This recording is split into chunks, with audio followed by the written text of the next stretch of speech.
I am here with a word from the Lord, and it is called Live in Reality or Die in a Delusion.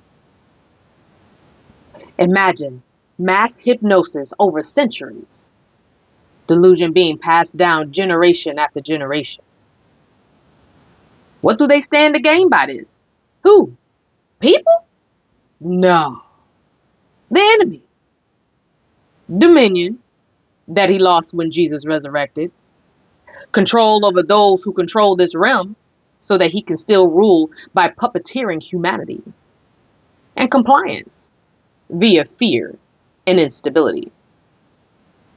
I had no idea what I was asking for when I asked God to open my eyes to the enemy's schemes. I was expecting something churchy, something religious, maybe even something obviously devious at a closer look. But nope, there is so much worse. This is so much worse. Cloaked in our skin as humans is the largest deception at its peak, much deeper than murder and scandal. It's distrust, unhinged reliance, and dependence. We are literally being coerced into believing that we are empty-headed morons, only capable of thinking on demand when working for others in exchange for meaningless cash that barely keeps us alive with the basic essentials. Indulgence, even though we are barely surviving, but you deserve it. The gluttony, the pride, the self-worship. Either you think you're worthless or you think of yourself more highly than you ought. And the fear is so thick to where you're scared of yourself, your thoughts, your gifts, your strengths, your weaknesses, your faith. Being tricked into believing that the planet made for you was designed to kill you and that the only safety is in the systems that have been brewing for years to perfect how to help you kill yourselves. Chanting, "Stay woke, watch the government."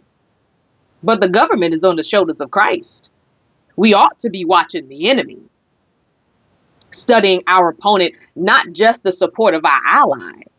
Because why need support unless the attack is stronger than what you can bear alone? Why need an army when being a lone ranger would get the job done? Or why band together if the opponent was only going to attack once? No. We need to stay woke because our adversary, the devil, attacks at night while we are sleeping. Or while we think it's night.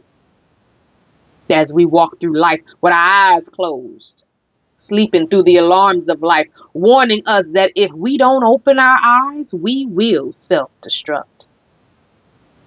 Attacks that weaken our minds because that's where our faith lies, our spiritual currency, the very thing needed to defeat the enemy. We must renew our minds because the enemy doesn't stop. He'll get us tangled in an unexpected web, and unless we recalibrate, we'll miss his next move. He's always a step ahead of us, but too far behind God. So unless we look to the author and finisher of our faith, our strong tower, the one who sees into eternity, we will fall prey. Trapped like a bird in a snare, helpless, right where he wants us. In Jesus' name.